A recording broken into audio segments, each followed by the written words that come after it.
In this video, share ko lang sa inyo yung experience ko dito kay Peramo. Okay? Share ko sa inyo yung nangyari. Talagang as in, nawindang ako nung in-applyan ko siya. Dahil first time ko lang siyang in-applyan. Pero talagang windang yung utak ko. Pero bago lahat, maglalambing ako sa inyo na pakisubscribe po ang aking channel, Johnny Depp. At kung nakakatulong sa inyong video ito, malaking tulong din po ang inyong pag-like.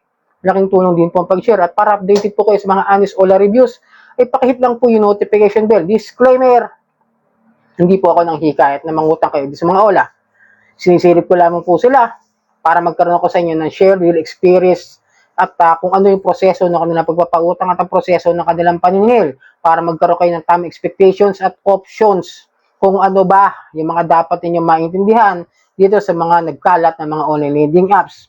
At paalaala lang, hindi po ako nang hikayat na huwag magbayad ng utang. Ang utang ay utang, responsibilidad at obligasyon po natin yan na dapat nating harapin at kailangan nating ibalik sa kanila. Kung may problema man kayo, pwede kayo mag-file ng complaint sa mga tamang ahensya ng gobyerno. Then, share ko sa inyo itong si Peramo Loan Apps. Hindi ko sinisira na, sinishare ko lang yung aking experience sa kanila. As in, talagang first time na sinubukan ko to. Then, nagulat lang talaga ako. Then, yung in-apply ko, dinownload ko, nag-install ako. Ayan, Peramo loan amount daw is 10,000 ang credit limit ko sa kanila. At meron daw na term ng 120 days at low interest rates. Then diretso tayo. Pag pa-apply ko, biglang naging 10,500. Tumaas yung offer. Nagkaroon tuloy ako ng doubt. And then, namabigla ako, no? Kasi, diretso agad sa facial recognition. Wala na yung mga character information na kailangan nilang kolektahin sa akin na dapat kong ibigay para sa informasyon na kailangan nila para sa know your client na system. Okay? Gulat lang ako. Then, dumiretso sa product list. Medyo napaisip ako na teka. Bakit diretso sa product list na meron daw akong loan amount na pwede kong makuha na 3,000? Ayan na, nilinawin ko lang 3,000 na yan, 3,000 cash out.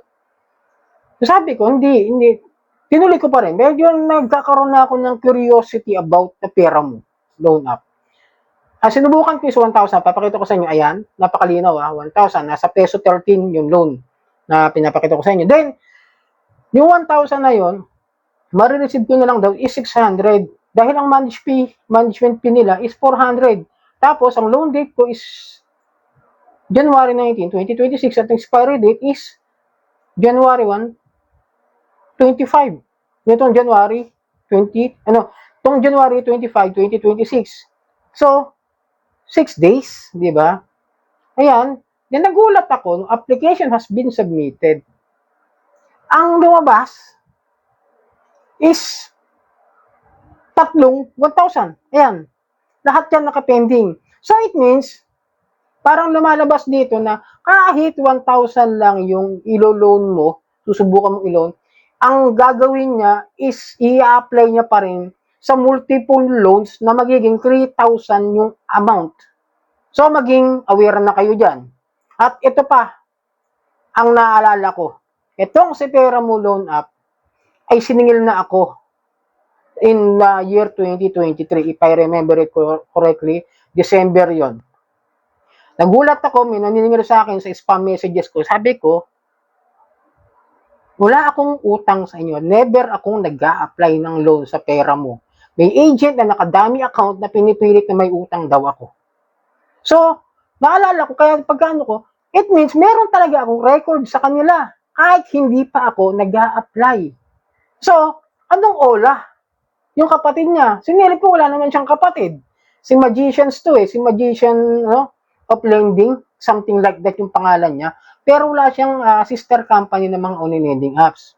Kaya sabi ko, it means may mga nahiraman ako, either the Digido or Mr. Cash. Yun lang naman yung mga Ola ko na alam kong may issue.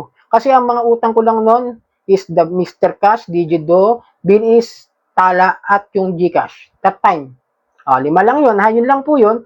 So, either sa dalawa, sila yung nagkalat ng aking information at ipinasa sa kanila at sinisingil ako. And by that time na sinisingil ako, hiningihan ko ng statement of account.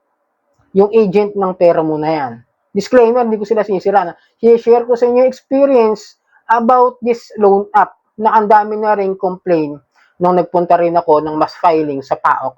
Okay? Paalala ko lang, hindi ko sinisira to. Maging aware lang po kayo, itong pera mo is hindi maganda para sa akin. Dahil, bakit ako nagkaroon ng account gayong first time ko palang nag-apply at nagkakaroon agad ng multiple loans at may issue pa nang ginawan ako ng GC niyan. No? GC ba? Pinost ako sa Facebook, but unfortunately, binura rin niya dahil sinabi ko doon sa agent na pupunta ako sa PNP at magpapile ako ng complaint. Siguro natakot. Tapos, after that, medyo tumahimik siya, medyo napag-isip-isip siguro na hindi ako nagbibiro. Talagang ipapadampot ko yung agent na yan at i-complain ko yung kanyang loan up na sa kanilang ginagawang ganyan.